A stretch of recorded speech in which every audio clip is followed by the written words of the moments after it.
So good morning, everyone, Excellencies, distinguished guests, ladies and gentlemen. So welcome again to ICE's public forum. And this morning is quite early. I'm not like a morning person, so I was like running to this room. Perhaps like some of you is new to this room, just like our faculties sort of like a renovated old library.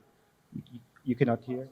Oh, okay. So this is like perhaps gonna be our venue from now on for a while because the old building is renovated.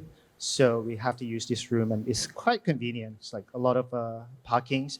But anyway, thank everyone for coming despite the short notice. This time.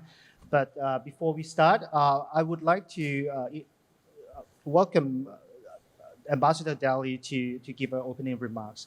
Please, Ambassador. Your Excellencies, deans, assistant deans, future deans, professors, ladies and gentlemen. It's my very great pleasure to say a few words of welcome to this seminar this morning. We are very pleased as the EU delegation here in Bangkok to have this third seminar in our series of 6. We have already had ones discussing the situation in Myanmar, discussing 45 years of EU-ASEAN relations, and today we are very honored to have the European Union's Special Envoy for the Indo-Pacific with us here from Brussels. And he will lead the discussion on the EU's strategy for cooperation in the Indo-Pacific. Richard Tibbles is an extremely experienced EU diplomat over many years, having invested his time, energy, and intellect into issues such as transatlantic relations between Europe and our transatlantic partners, security and defense issues, which has been a growing area for the European Union over the last 20 years or so, and most recently on EU relations with our neighbors, especially our neighbors to the east and southeast of the European Union, including Ukraine and the Caucasus. So Richard brings this vast experience now also to bear on the EU Indo-Pacific strategy. We know that the Indo-Pacific strategy represents an important recognition by the European Union of the importance of this region. We know that the strategy brings together a lot of other things that we have been doing, because we're not starting from zero. And we know that the strategy is a strategy for cooperation with the countries of the Indo-Pacific and is inclusive in its nature. So without further ado, I would like to end here so that we can hear from Richard and also from Assistant Professor Kassira. Thank you very much. Thank you very much, Ambassador Dalis. ISIS Thailand has to express our appreciation for the EU delegation to Thailand, that help us fetch, Ambassador Mr. Timbals to speak with us today, and amid his tight schedule in Bangkok. So we are a pleasure to have you here.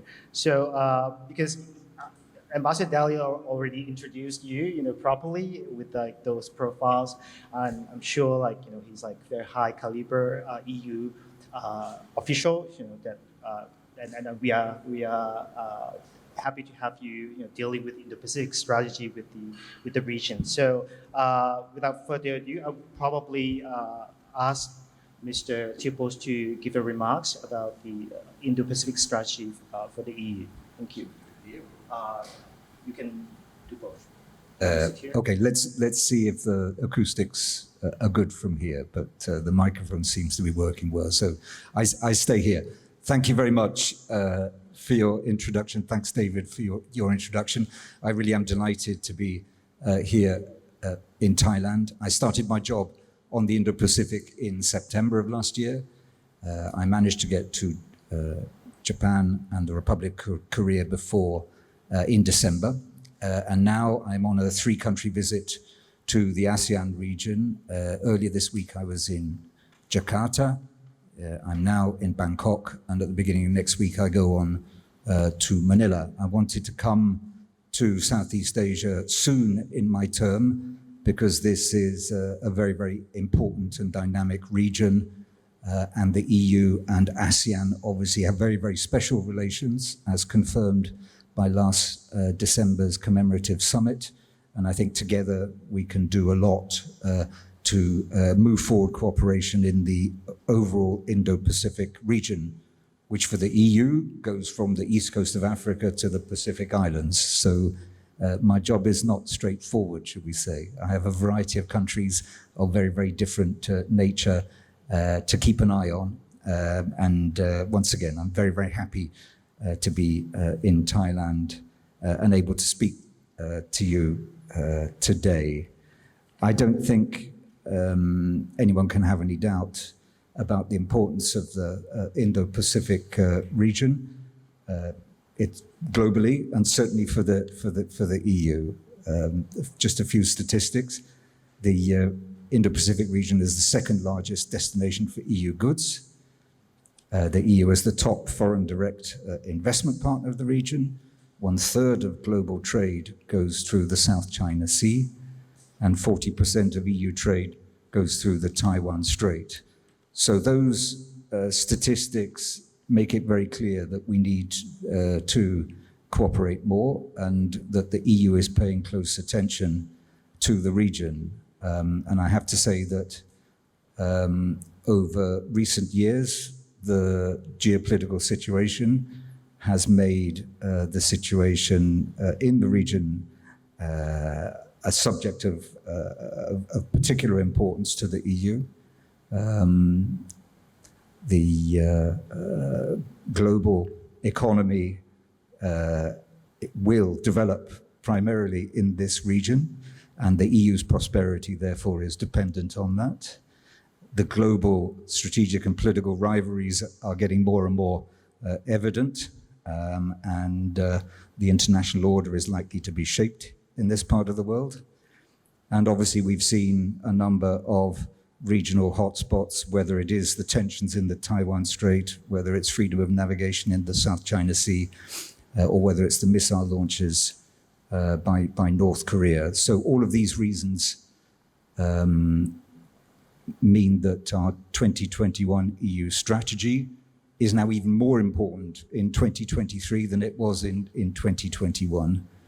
And this is combined with 2 other documents that I'll briefly mention. Last year's Strategic Compass, which was our guide to the implementation of our security and defense policy, highlighting the Indo-Pacific region as very much a focus of our engagement in security and defense, and the Global Gateway strategy, which is our attempt globally to support our partners in developing sustainable and inclusive connectivity and infrastructure. We have drawn several conclusions, I think, in light of the developments in recent years and in the light of our strategy documents. The first is that the EU cannot separate economics from security. Second, that we live in one strategic theatre, European security and the security of Indo-Pacific are linked, and therefore our prosperity is linked as well. And thirdly, that we have, as EU, to step up our presence and engagement with the Indo-Pacific region. My boss, High Representative Vice President Borrell, often says that there is no far away in a globalized world. And what he means by that is that Russia's war of aggression against Ukraine is not just a European war. It's a full frontal assault on the UN Charter itself and the rules-based international order. So the outcome of this war on the European continent is going to have implications for every country around the world who is concerned about their own national sovereignty and territorial integrity. And likewise, I think we in Europe see that the stability in Southeast Asia, the South China Sea, the Taiwan Straits is of equally direct concern to us in Europe. So our approach through the strategy is one of partnership and inclusive cooperation. That's the basis of our operation. We do not wish to add another layer of complexity to the geopolitical rivalry, which is evident here. We want to ensure that our partners see the EU as a trusted and reliable partner in a wide range of areas. And we want to do that bilaterally with each individual country. And for our partners within Southeast Asia, we want to work closely through the ASEAN-EU relationship as well, and the very successful summit that we had in December of last year. And through ASEAN, I think we are looking particularly to develop our green and connectivity agenda based on the agreements and commitments that were made last December. The EU strategy covers 7 areas, and I always have to think hard to try and remember them correctly: sustainable and inclusive prosperity, green transition, ocean governance, connectivity, digital, security and defense, and human security. And in each of these 7 areas, and I normally get a round of applause for remembering those, them, and in each of those 3 areas, I really do think that we can do things with Thailand. In the field of sustainable inclusive prosperity, we have just signed the Partnership and Cooperation Agreement last December and are now looking forward, hopefully, to the relaunch of our negotiations on a free trade area. This will be, I think, the prime vehicle for furthering the sustainable and inclusive prosperity agenda between the EU and Thailand. We hope to negotiate an ambitious and high-level free trade agreement. I think we've had some very good discussions between the EU and Thailand already to make sure that we share the same objective, and that really will enable us to put in place the standards needed to encourage greater exports both ways, and to encourage greater investment both ways as well, and help Thailand move up the value chain, should we say, to have increasingly sophisticated trading relations with the EU. I think our green agenda is a very similar one. We share the same objectives. We both set high standards in terms of our NDCs, and certainly, as you well know, the EU is in the forefront of efforts to tackle climate change, and we are looking around the world for partners to team up with, and I think we see Thailand as an excellent case in point here. On the digital agenda, we have significant cooperation in the research field already between the EU and Thailand, and we hope that will go forward both bilaterally with the new EU research program and also using the ASEAN digital plan for 2050. On ocean governance, we both have an interest in tackling illegal and unregulated fishing. And I think the new treaty, which was signed last week on biodiversity in the high seas, also is an area of joint interest. So I hope that we can work together on that. The EU is certainly keen to ensure that all UN member states play their part in implementing that new treaty. On connectivity through ASEAN, we have the Southeast Asian Economic Corridor going from Vietnam through Laos to Thailand, and this is really the global gateway in action in this part of the world. Security and defense maybe has not been a particular focus up until now, but I'm hopeful that the agenda that we offer to our partner countries, notably in the fields of maritime security, cyber security, counterterrorism and so forth, is an attractive one for Thailand. We have our various projects, firstly enhancing security in and with Asia, and I think we're looking now to step up our cooperation with Thailand through this project. And our other project, critical maritime routes in the Indo-Pacific region, CRIMARIO, lots of acronyms, obviously, if you deal with the EU, you have to get used to that. This is an extremely important program where we can offer partner countries support in the field of maritime domain awareness, vital, whether you're talking about illegal fishing, trafficking, et cetera, et cetera. This is something where I think we can work together as well. So across practically all the fields of the strategy, I think we're very much interested in talking to the Thai authorities, and that's obviously what I'm going to be doing later today and tomorrow during the rest of my visit, to step up our cooperation in the framework of our strategy.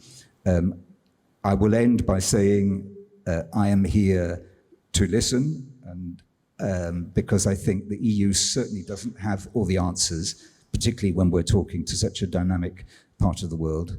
So I aim to learn and to listen as much as talk to you. So hopefully we're going to have a good discussion now. Thanks a lot. Okay, thank you very much, Mr. Tipples. You touched upon a lot of issues that I have in mind as well, of, the complexity of the Indo-Pacific regions and, the shared futures that we, entitle our talk today. And but before that, before discussions, perhaps we would want to hear from my colleagues, Assistant Professor Kasira Chipensuk. Ajahn Kasira is my colleague at the Department of International Relations. So she also the Deputy Dean for Academic Affairs in our faculties. And her research focuses on international norms, international organizations, human security issues that Mr. Tipples just touched upon, with a special focus on ASEAN and Indo-Pacific. And recently, she has been exploring, issues in the Indo-Pacific. Like she updates me about how she feels, and she just came back from one of the conference about Indo-Pacific in Canada. So perhaps she could share our, with the audiences, about her thought, experience, and ideas about how EU would fit into this region. Thank you. All right. Very good morning to you all. Thank you very much, Paul, for that kind introduction. I guess Paul asked me here partly because I'm very interested in the strategy from ASEAN and also Thai's perspective as well. So you might have already heard that the ASEAN also has the paper called the ASEAN Outlook on the Indo-Pacific. Recently, I would say the strategy was very welcome in the region since it has a lot of complements. And also it has the compatibilities to work with ASEAN Outlook on the Indo-Pacific, not least because it's also, the EU was very clear that the EU prioritizes ASEAN centrality as well, and also ASEAN-led mechanisms. So I'm gonna discuss about the EU strategy a little bit from ASEAN and Thai's perspective. Actually, the ASEAN Outlook on the Indo-Pacific, or the AOIP, only have 4 priority areas. I might have a little bit fewer to remember than Mr. Tipples, but the areas are more or less encompassed all of the priority areas, the 7 areas that the EU has been interested in as well. So ASEAN prioritizes maritime cooperation, connectivity, which also encompasses the people-to-people exchange. So ASEAN more or less understands connectivity in the sense of people-to-people exchange as well, where I think EU more or less has listed that under partnerships. But actually, it's very similar though. And then we prioritize SDGs as well, the Sustainable Development Goals, and last but not least, economic and other possible areas, which more or less very broad, all encompass all the green issues, as well as climate change. So the EU strategy has emphasized on having the Indo-Pacific as natural partners. So I'll list out some. I think the EU strategy has been a significant normative foundation to lay out the, normative areas as well that could be a foundation upon a sustainable relations between, I say especially, but also in the Pacific area and EU as a whole. So first and foremost, more or less from literature and as well as, the academic viewpoint where we actually, are very interested in comparative regionalism as well. So we look at the EU as firstly a civilian power, where more or less it pursues the non-military conduct of foreign policy and with normative commitments, and that actually leads to a very popular academic concept called Normative Power Europe, or the NPE. So actually, NPE is when the EU is also recognized for its ability to influence the behavior of others by exporting values. So those kind of values were there since the Lisbon Treaty, more or less democracy, human rights, rule of law, gender equality. Lisbon Treaty is binary in the sense that it lists out, equality between men and women. But now afterwards, we know that it's actually gender equality and not only between men and women, right? It's also laid out in EU Charter of Fundamental Rights, for example, and also in the membership criteria. So in this ability, right, we also take a look at whether it has the consistent application. So that is also an area of challenge afterwards, how the EU could also apply this kind of ability across the board.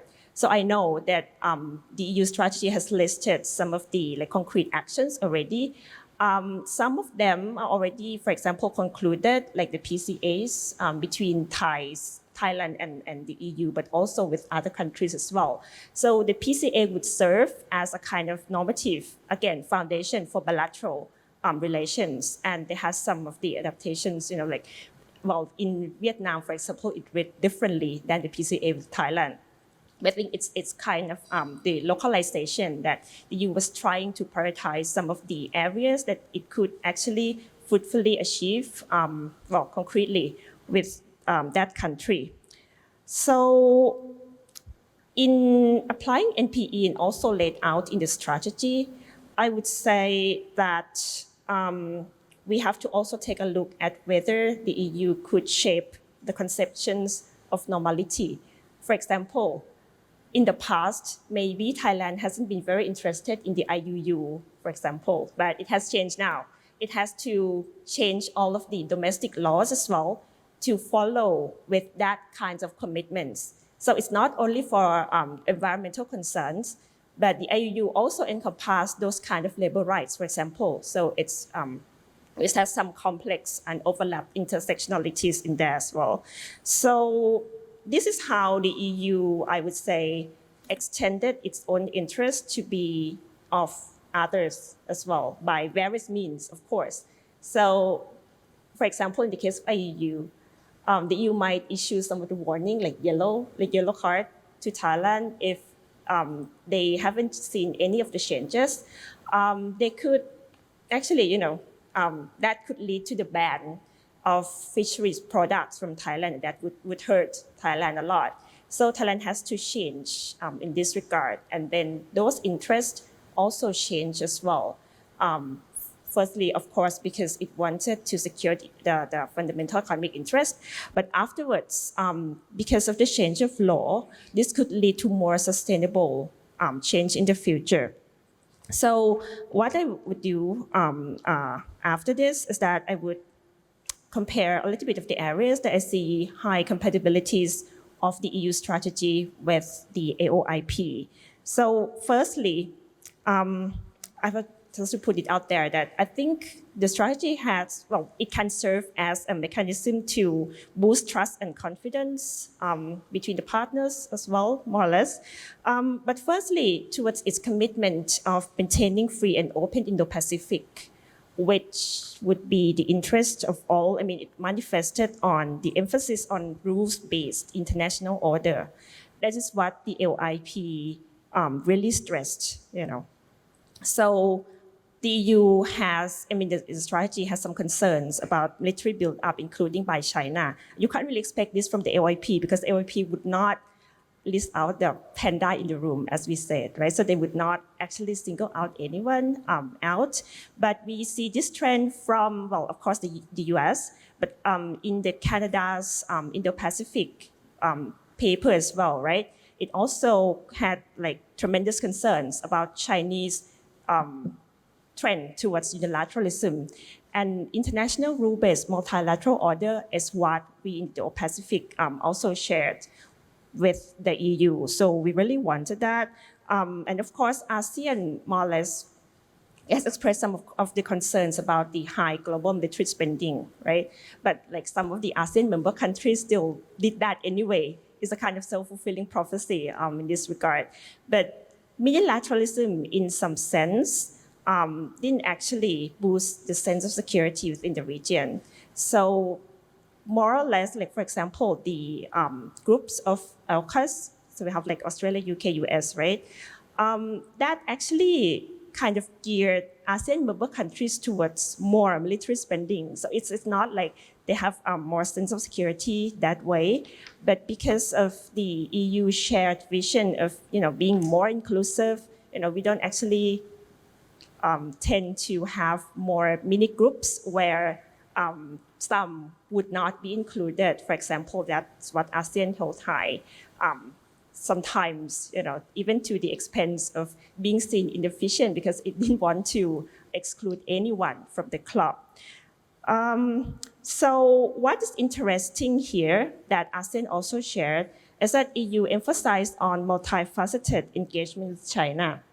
So even though there are fundamental differences, of course, in some of the areas, like, unpeaceful developments, unilateral actions in the South China Sea, the EU still saw some of the areas that could use some of the collaborations, especially non-traditional security issues that have far-reaching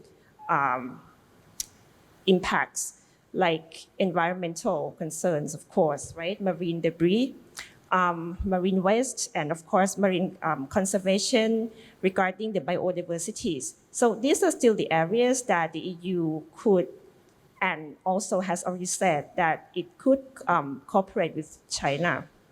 Same as in Canada as well. It listed out fundamental differences, but still very adamant in cooperating with China in some issue areas. So that's what ASEAN has been trying to do. Maybe not as in strong terms as those in Canada and Europe, but still emphasize on keeping the channel of communication open, even though we have fundamental concerns about some of the developments in the areas, right?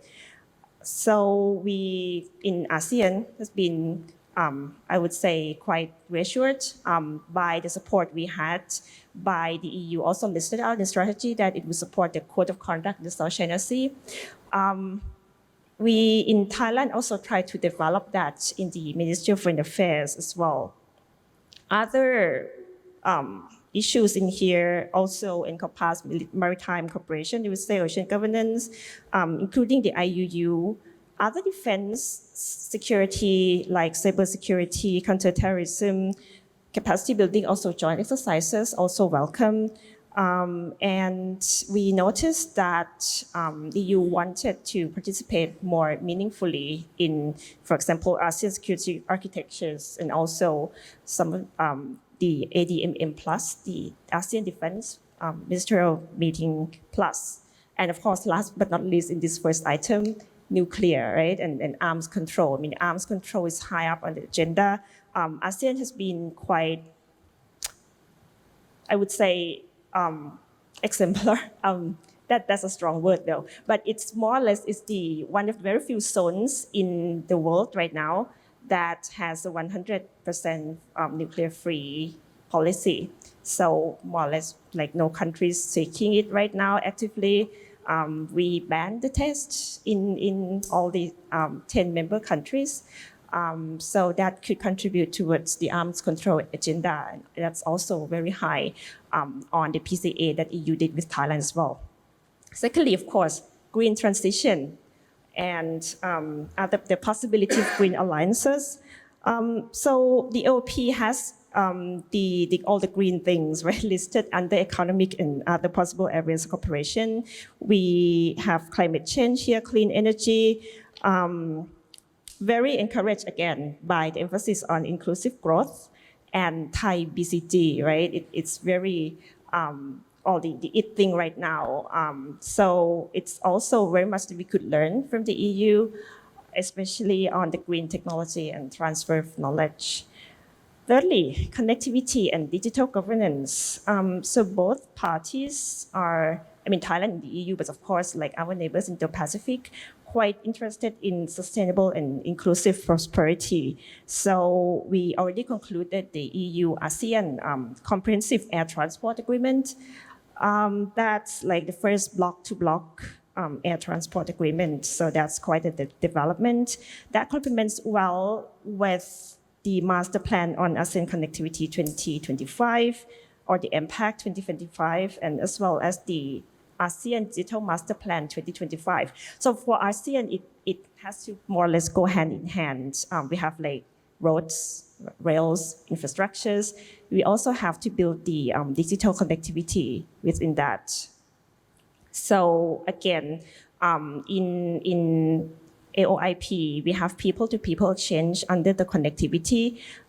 So I think we agree, like we really see eye to eye on research and innovation. So in the joint communication as well on the EU strategy on the Indo-Pacific, it was listed under digital governance and partnerships, but more or less, you know, we agreed on enhancing connectivity between this region and Europe. So we are lacking a little bit on the data's law on privacy. I know we have that in place already, but still has gaps in implementation. And of course, you have heard of a number of cases of, for example, the call center scams. That is actually beyond the border, right? So this requires, I mean, appropriate knowledge, know-how, apart from the infrastructure, because in the region, especially in Thailand, we have like fast internet, more or less very easy access, right? But for the people to actually be of like technological kind of, they have to know how to protect themselves and also equip themselves with this kind of knowledge as well. That's a little bit lacking behind. So digital partnerships are of course on the agenda. Again, the EU strategy also, in the same way as Canadian strategy, right? They listed foreign interference, especially on digital, technology. In Thailand, we didn't actually ban anything. Like we are concerned, of course, but you might have heard of the trend that Huawei 5G was banned. It's very skeptics towards some of the apps or technology, right? Like Indian TikTok incident, for example. In Thailand, like anything goes, really. But I don't think, diversification of choices would actually protect people at the end of the day. So we might also have to equip ourselves better with that kind of knowledge as well. Last but not least, human security, pandemic, disaster relief. That's what ASEAN has been really concerned about. And the EU has been quite clear on mainstreaming human security, human rights as well. And that's actually translated into Thai EU PCA, or the Partnership and Cooperation Agreement. So that's also, as I already mentioned, listed. as one of the concrete actions, right, to implement the Indo-Pacific strategy by concluding PCAs. So with Thailand, it has been already successfully done. So it was very evident that the EU was pursuing European values quite vigorously in that kind of documents as well. There are also some gaps and opportunities, especially in translating that into action. And of course, we see a lot of like opportunities, for example, in the PCAs, right, with Thailand. There might be some more venues to discuss on like issues of concerns in human rights, really, because both parties, the EU and Thailand, committed towards creating new venues for human rights dialogues. So a number of issues that still of concerns, death penalty, enforced disappearances, illegal detention could actually be raised in this like increased intensified communications regarding human rights, especially on the business and human rights issues as well. Right. Finally, before I end here and we could have some more discussions afterwards. The EU has been a vigorous facilitator of having parties, sign, ratified as well the Rome Statute on and becoming like have the ICC having the real universal jurisdiction. We can see a case of localization in PCAs between Thailand and EU, because rather than using the words like atrocity crimes, the 4 serious crimes, they use the word serious crimes of international concerns. And you might have heard that in the past, Thailand has committed itself towards not sending, some of the persons that have been involved with these kind of crimes to some of the countries. So those could be the gap and challenges that, both parties had to work upon a lot. So they just listed most of the crimes of concern to the international community as a whole should not go unpunished. But of course, Thailand in the PCA did not commit itself to anything that it did not have it in its interest, right? So the vague terms used were, I think, intentionally, but of course, it could open some of the venues for more discussions as well, because Thailand did not ratify the statute yet, it just signed it. So yes, all in all, I would say the EU strategy for cooperation in the Indo-Pacific was well welcomed by the AOIP. It actually prioritized ASEAN as natural partners, lay out very strong normative foundations for further sustainable relations, right? Just to have it out there if we actually share the same norms and values, and for the most part, I would say we did, we do. And of course, translated into some of the PCAs with the bilateral partners as well. So I guess it could be a very, prosperous starting point for relationships in the future. Thank you, Ajahn Kasira. She also touched upon like a lot of, issues out of the security side, but non-traditional security, which is her specializations. And I think like this is like the issues like we might delve into, like when we discuss about like how the EU is going to pursue and implement EU norm and maintain the rule-based orders in the Asia-Pacific or Indo-Pacific regions. So, but then what we have discussed today, actually, probably I would start with these questions, right? Like the implication is in these all strategies that, all the ASEAN or Indo-Pacific partners having Indo-Pacific strategy itself. There are a lot of counterparts that have like its own Indo-Pacific strategies. South Korea now just launched one of them. Canada just had one, and of course like Japan, Australia. EU has. US and even like a single country, like individual countries in the EU. So it looks like one of the main concerns of these Indo-Pacific strategies focuses on like China, the implications of China's rise in these centuries, and then you can see perhaps at the current situations where we have we can see 2 sessions the convening of the two councils in China now, and the military budget has been announced. Increase for a couple of percent, like now 7.2%, and that kind of raised concerns to the regions that in the future China is going to be more aggressive or more active in terms of security assertiveness in the region. So, do you think EU strategy would address that, and how EU look at China? Is China like to the eyes of the EU? Is China a threat or actually the partner, or neither of them? Thanks very much. I think that's one of the questions I'm being asked in each of the countries that I visit. You know the EU's approach to China. It's a threefold approach. We see China as a partner wherever we can find mutual interests to work together. We see it as a competitor, particularly an economic competitor, and we see it as a systemic rival. Our systems and our values are not the same.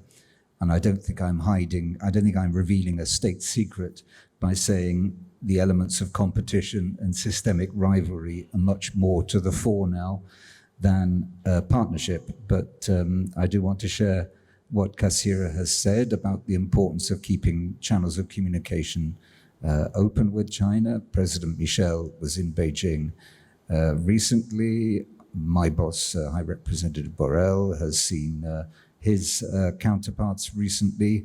So keeping channels of communication is very open. The EU's approach is inclusive. So we do want to work with China wherever possible. The climate agenda is potentially an obvious one, but even here, things are not straightforward. So I don't think we are naive in any way about how to carry forward our partnership with China.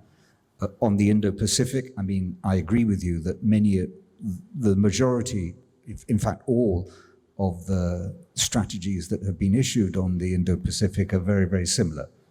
And what is it about? I think it is all about ensuring that countries can survive in the 21st century, in a globalized world where everyone is looking to ensure that they have the capacities to take decisions in the interests of themselves and their own citizens. In the EU, I suppose you would call it strategic autonomy. In other parts of the world, I think it's about the resilience of the countries, economically, politically, financially, and militarily, to be able to, as I said, negotiate from a position of strength with some of the major players in the world. I think that's where all of these strategies come together. It's about providing everyone with options as to how to manage themselves in the 21st century. Do you have any? I think I already mentioned that a little bit in the discussion. So the EU, I mean, I quote here, will pursue multifaceted engagement with China, engaging bilaterally to promote solutions to common challenges, cooperating on issues of common interest, and encouraging China to play its part in the peaceful and thriving Indo-Pacific region.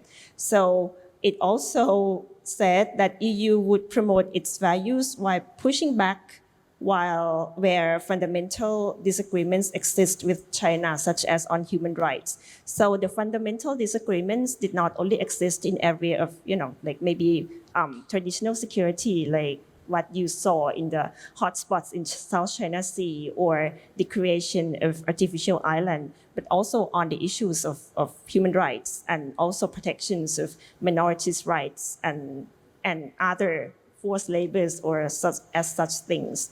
It didn't elaborate much, but I think it's quite a clear statement.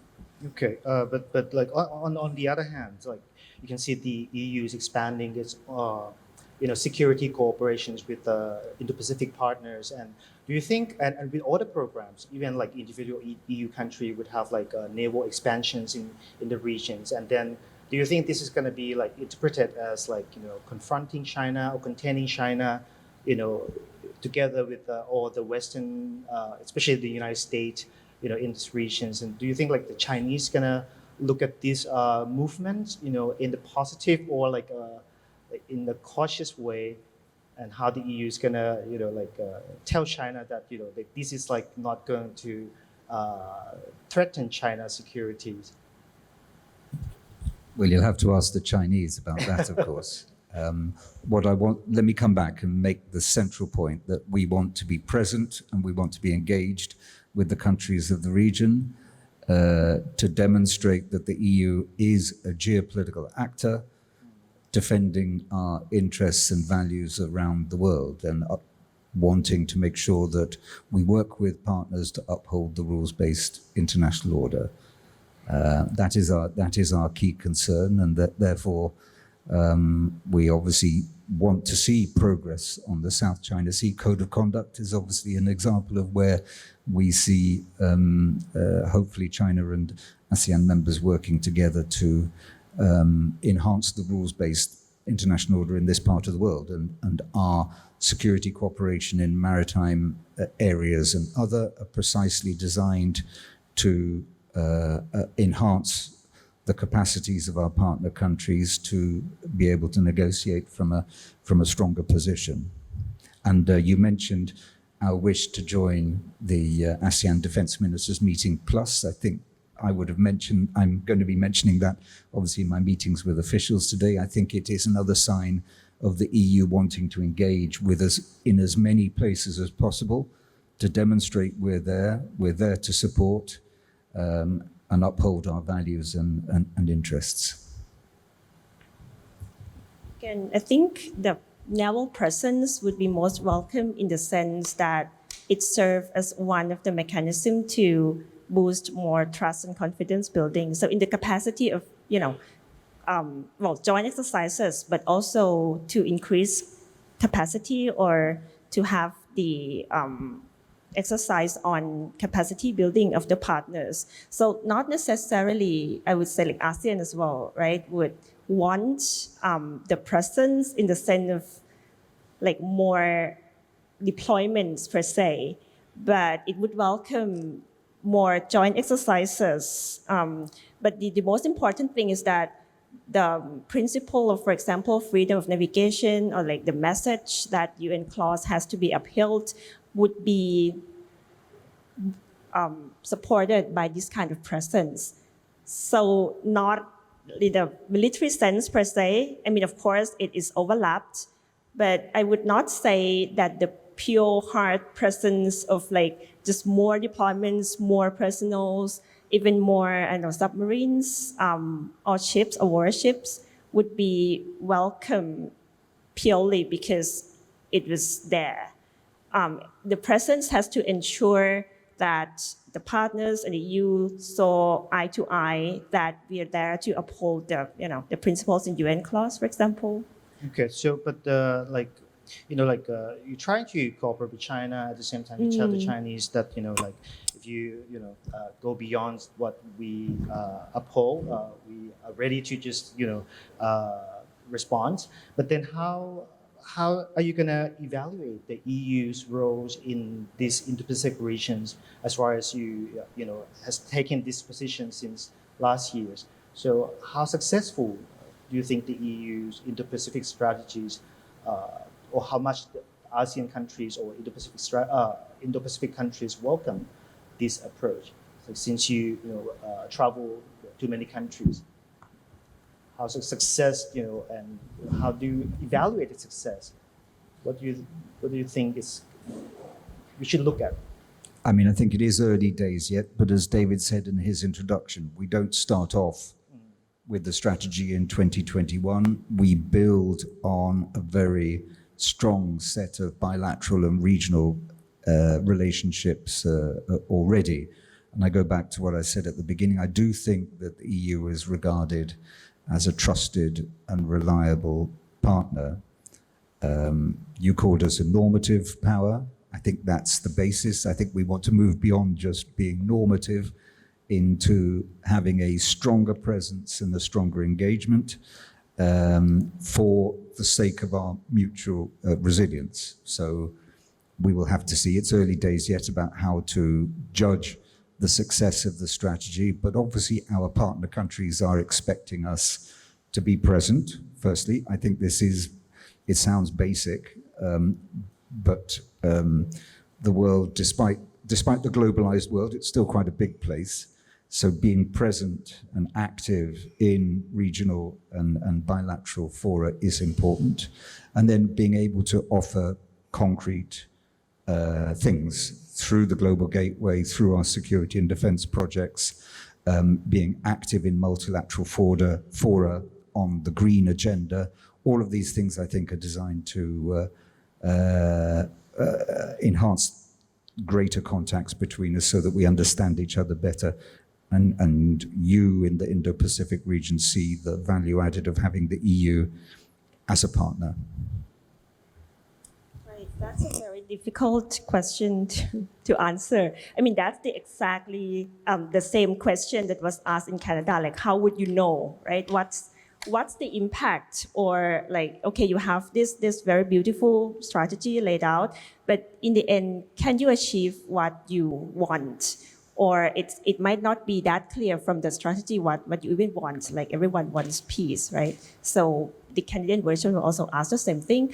I don't think it would be like the immediate purpose of the strategy on Indo-Pacific in any country to have the measurements and KPIs right away. It's a kind of like broad vision. It has to be followed up by maybe plan of action, national plan of actions, also a kind of whole of society, whole of government approach in the end. And then you have to also kind of communicate with their like national audience as well as those who work for the government, but not only the governments, right? In other parts of society as well, business sectors, academia, even those who work in civil societies. What is the purpose of the strategy? And then you could maybe have measurements afterwards that each part has to achieve. But it's not like each part just did their work. It has to be a kind of combined efforts as well. So I would say that some of the like programs already in place, like the research and innovation in the Horizon Europe, for example, could have some impacts that could be measured afterwards there. So we could start by those kind of like research projects in Horizon Europe, as well as other impacts that you like already actively are funding, for example, on the support to healthcare systems and like pandemic recovery, for example. So we could start from that. The impact, I don't know, might be measured like 5 years, 10 years from now, but I agree that you really need a kind of midterm, long-term plan to also kind of assess what you achieve by having the strategy. Okay, perhaps like I just took this from my apartment before coming here. There's like survey, the new survey this year, done by the Yusof Ishak Institute in Singapore, and like what you have said, and Ambassador Daly was like mentioning, the EU standing in ASEAN countries actually quite high, right? Especially in terms of like championing free trade, agenda, international law, ranked one of the top 3, and actually. The ASEAN respondents, thinks the EU would be like the first partners to go for, to hedge against, power competitions in this region. So that perhaps that like, the earlier success that we can see that, ASEAN, EU can lift its own status in these regions. But there are some concerns, right, that this survey was like mentioning about the EU commitment to the regions in the long terms. I think like this is like the first one that people concerned that EU does not have the capacity or political will, for global leadership, and perhaps the conflict in Europe would sort of like distract EU from these regions in the futures. So what do you think? If this is gonna be fixed, or how can you reassure the regions that EU is like highly committed to this region? I mean, I think it's for you to judge, but my sense is talking to countries around the world is that those who see precisely the EU as a trusted partner have been pleasantly surprised by our unity of action and the robustness of our response to Russia's aggression, and the fact that we have stuck together during the course of this challenge. And those of us who are less like-minded, should we say, have gained a certain grudging respect of the EU's unity and strength of action. So all of that to say that I think it demonstrates that Europe is a strong geopolitical actor, and that we certainly don't intend to weaken our stance. But I think that what we've also seen, and if you like, my presence here in the region is a symbol of that. We are not taking our eye off the Indo-Pacific ball, because we do see the security of Europe and the security of this region as related. And we can't ignore the 4 February declaration of friendship without limits between Russia and China, coming just 20 days before Russia's invasion.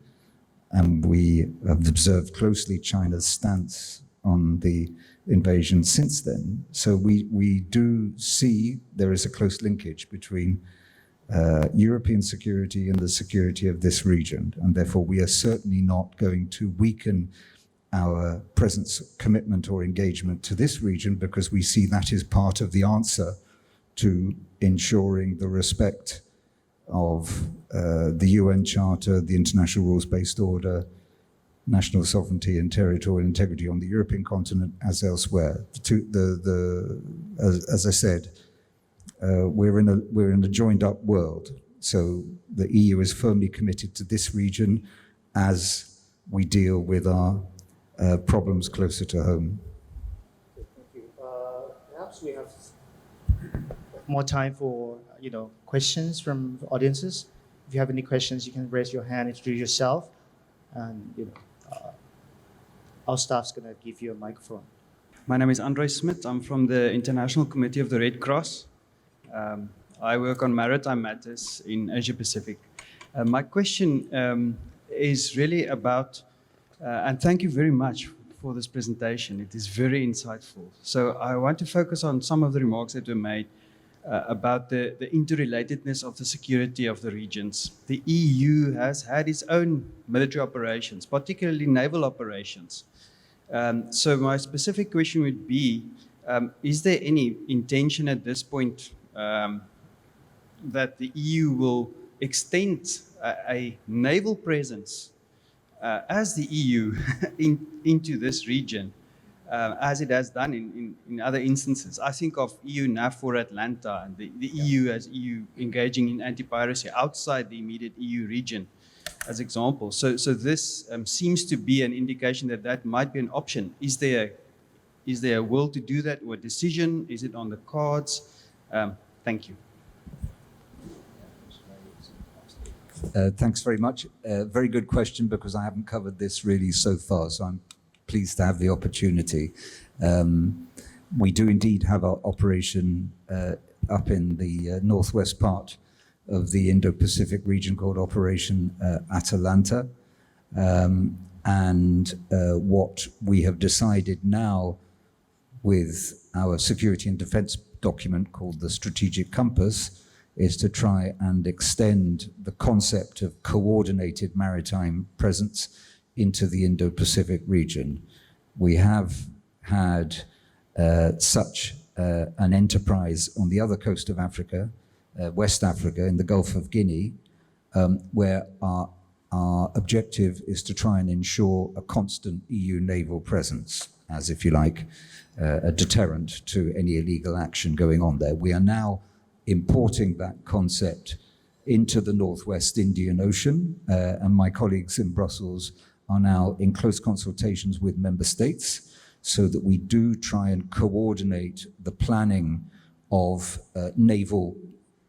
EU member states' naval movements, so that we can demonstrate to that part of the world that we are there constantly present. there is an objective to go further east. So that is the answer to your question. The objective is there.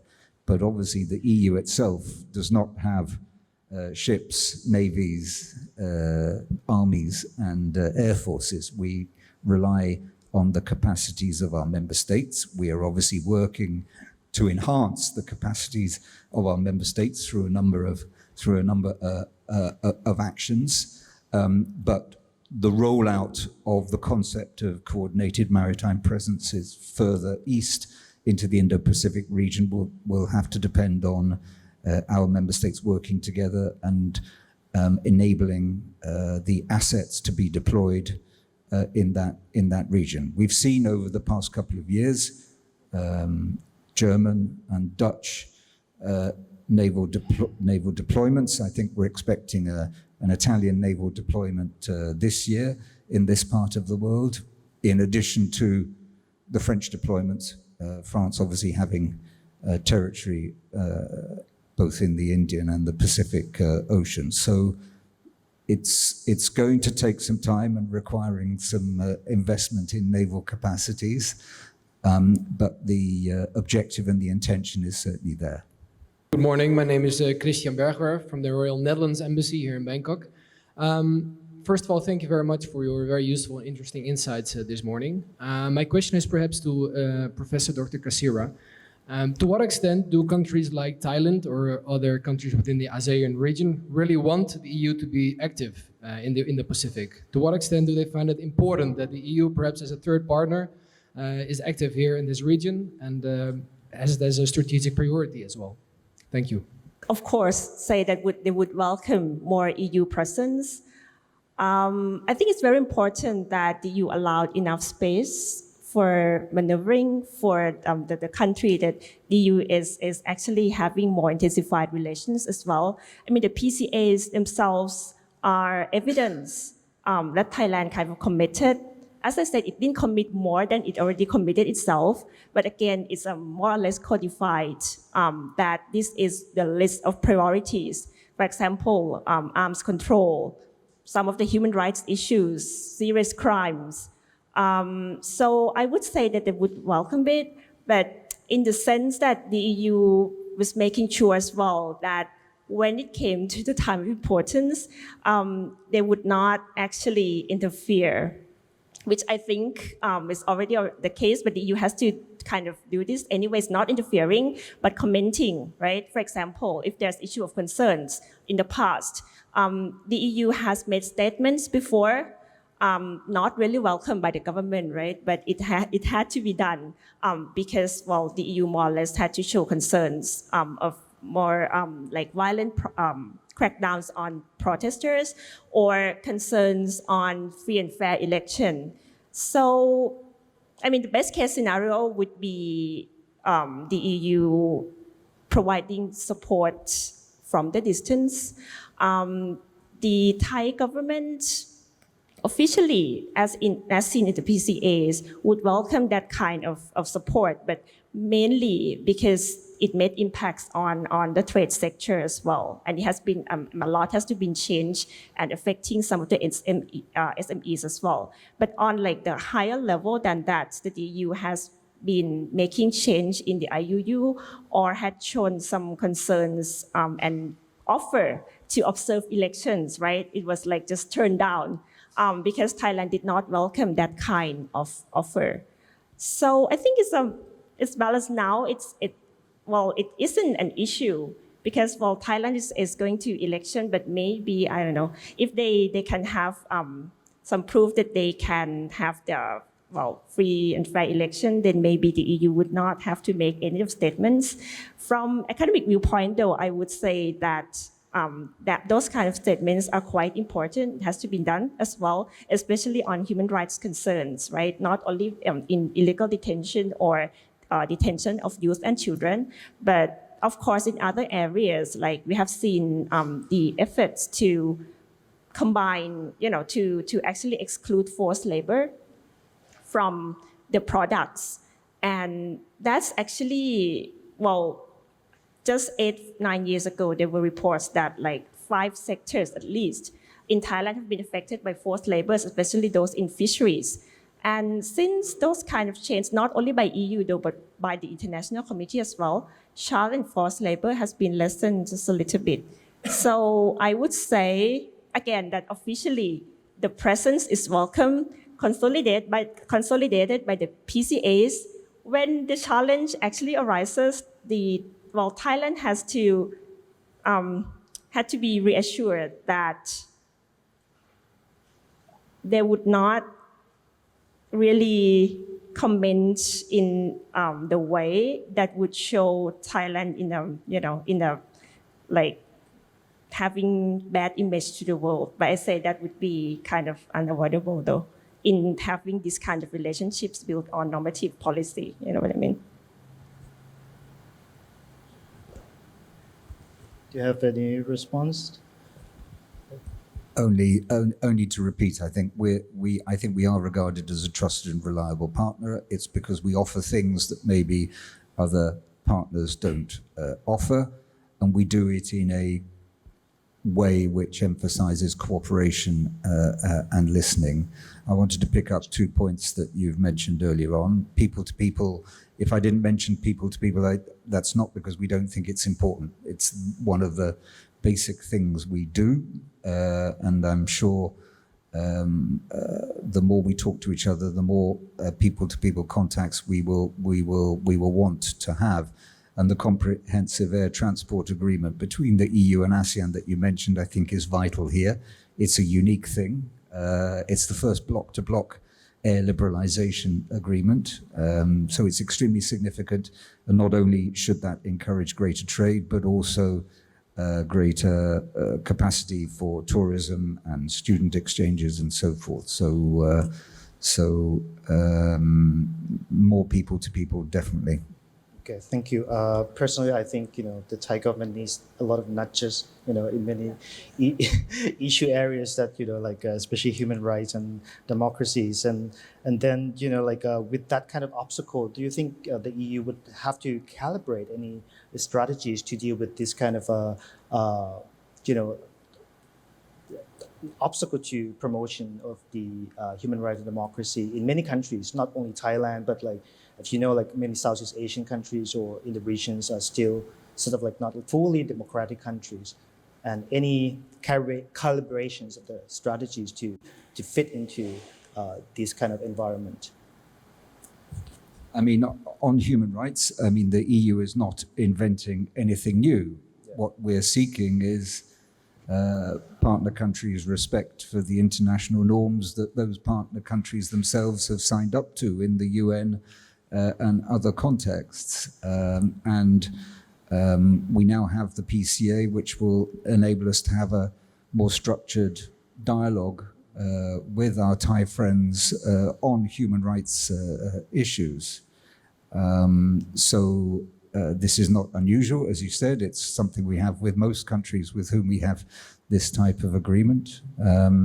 And once again, it's not the EU imposing standards. It's about having a dialogue to ensure how best partner countries, and the EU for that matter, can respect the international norms in terms of democracy and human rights and fundamental freedoms that we have voluntarily signed up to, notably in the UN context. Obviously, the EU is a firm believer that human rights and democracy is a very good way to ensure that individuals in a country achieve their maximum potential.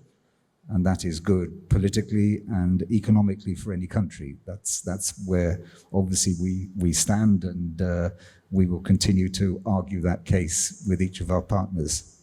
Thank you. So since you touched upon this human right and democracy, what about Myanmar?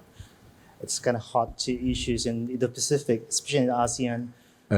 Well, I mean, I will give you the party line, as it were. We will say that we're fully behind the ASEAN countries in trying to seek the implementation of the 5-point consensus. The EU doesn't have the pretension to try and have the answers to resolving this. You know that where human rights have been affected, we have imposed sanctions, including some recently. We will continue that approach if necessary. And obviously, in my talks in Jakarta and here in Bangkok, I will be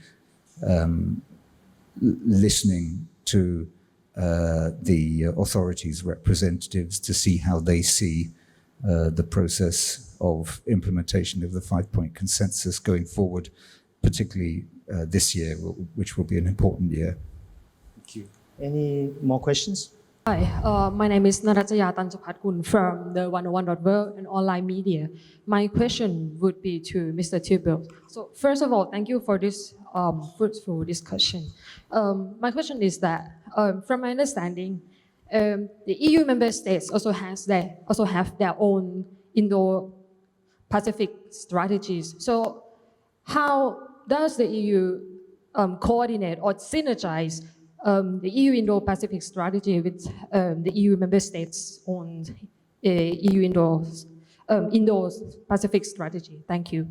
We coordinate with our member states in the same way as we would coordinate on any other policy area. We have discussions in the EU Council, which is the body which brings together all 27 member states, and where the EAS and the Commission put forward ideas and proposals, and the member states put forward proposals, and we discuss and come up with common lines. And obviously, in the case of the Indo-Pacific, the EU, as the institutions, were encouraged by a number of member states to develop an EU Indo-Pacific strategy. So the need, the demand for the EU to have approach very much came from member states. And we continue that coordination process now in the implementation phase. I am regularly in the council bodies explaining what we're doing and listening to member states to hear their priorities. And what I want to emphasize is that this is a policy of all 27 member states. You'll remember that we've recently had the Czech presidency of the EU Council, and the Czech Republic would not necessarily come to your mind first as being a leader on EU Indo-Pacific policy, but it was during the presidency, and we're glad to see that it's continuing that. Now it's handed over the presidency to others. It indicates that we all see the Indo-Pacific region as important for our prosperity and security moving forward. So I can reassure you that whilst obviously 27 member states naturally have their own emphasis, there is strong coordination and there is strong commitment to see the implementation of the Indo-Pacific strategy go forward successfully. It's always inspiring to be reminded of the EU Indo-Pacific strategy. So thank you so much for that, Mr. Tibbles. Perhaps less inspiring, though, is to hear that, and I quote, "The best case scenario for Thailand is if the EU offers its support from distance."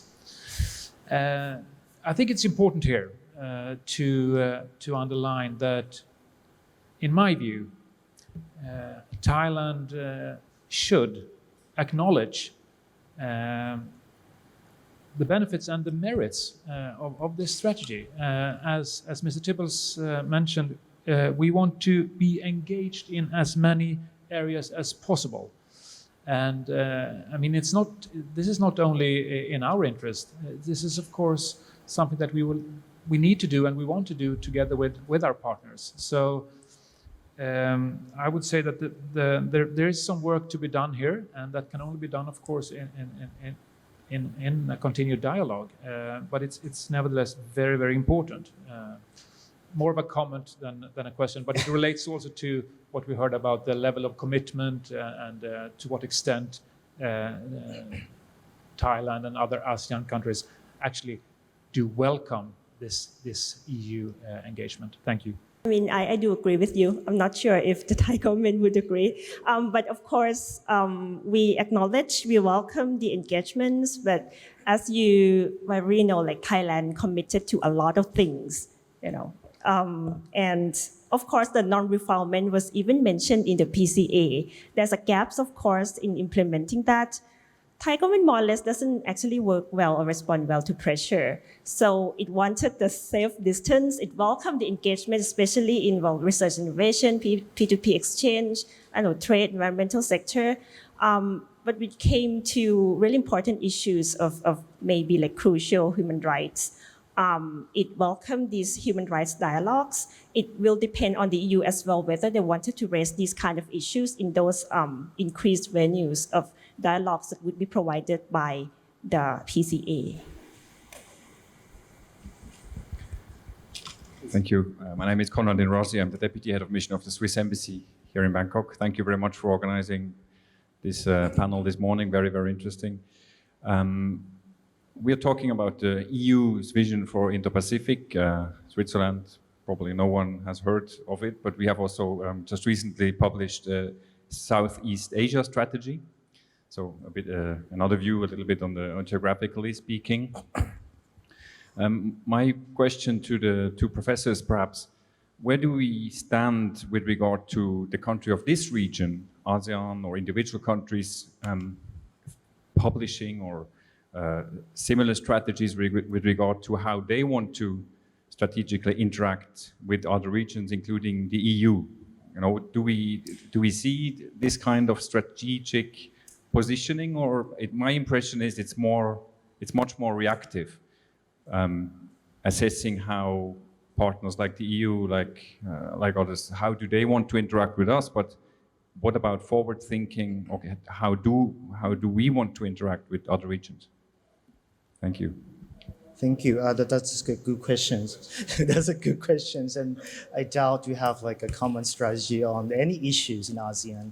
As you know, because non-intervention, non-interference principle in ASEAN way, kind of normative obstacle, in the regions. And then even though we have AOIP, I agree with you, is that reactive, to what's happening, like a couple of years ago, the U.S., coming into the regions more, and Japan's spending more on military activities in the regions, and China's rise and these kind of things. So I will be pessimistic. I don't think we will find any common strategy as like a tangible way to deal with external powers, but just like a very vague, like what expressed in the AOIP, as you've seen.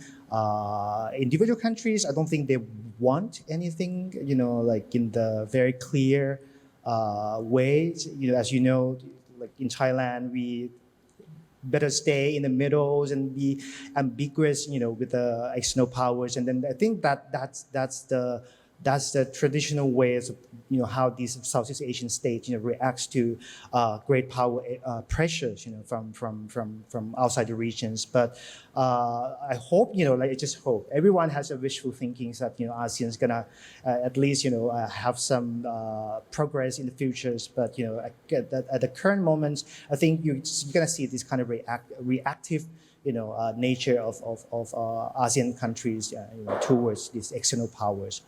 What do you think? Yeah, that's quite disheartening, but also true. Actually, maybe the problems also lie in the structure of how ASEAN was set up since the beginning. Like we don't actually have any voting. We have to agree by consensus, meaning that anything we agreed will be watered down until everyone has no objection. That's why the stance is kind of like no stance. We don't want any common stance that would be binding to the member states. So we don't actually have anything like common foreign and security policy. We cannot be found to be committed to that. We meaning ASEAN countries, right? So all ASEAN member country wanted its like own independent foreign policy to be as free as possible to act. And in some countries, they don't actually have a consistent foreign policy as such. So that added to the difficulties of knowing, what is the ASEAN stance right now towards this kind of issue. It all depends on the case, who you send into the meeting, as well as the domestic political situations in those countries. So it's really difficult as well. ASEAN can always be found saying something like we are neutral, right? We do not want to be pushed or pressured to side with anyone, which is more or less very difficult to maintain, especially when you have like hotspots now, as in like Russia, Ukraine, or elsewhere. Right. And add up to one of the dimensions, even in Thailand itself, right?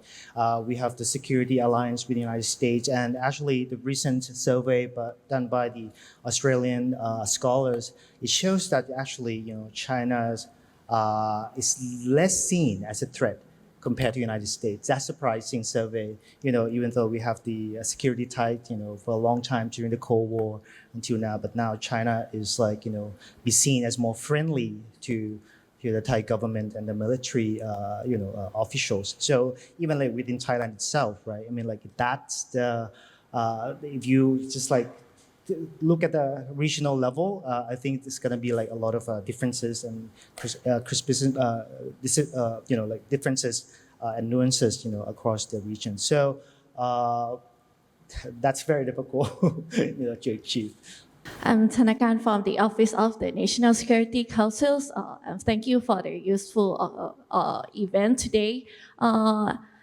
As you discussed that the EU includes their strategy to the ASEAN and Thailand as well, but I have the questions for the Mr. Richard Stibbles. That's do the EU have their specific plan or the concrete project with the Mekong sub-region? Because I think the sub-region is like the competitive spot for the major countries. So I would like to know that, do you have any plan for the sub-region? I'm not I started my job in September, so you have to bear with me while I become up to speed with everything that we have been doing over a number of years.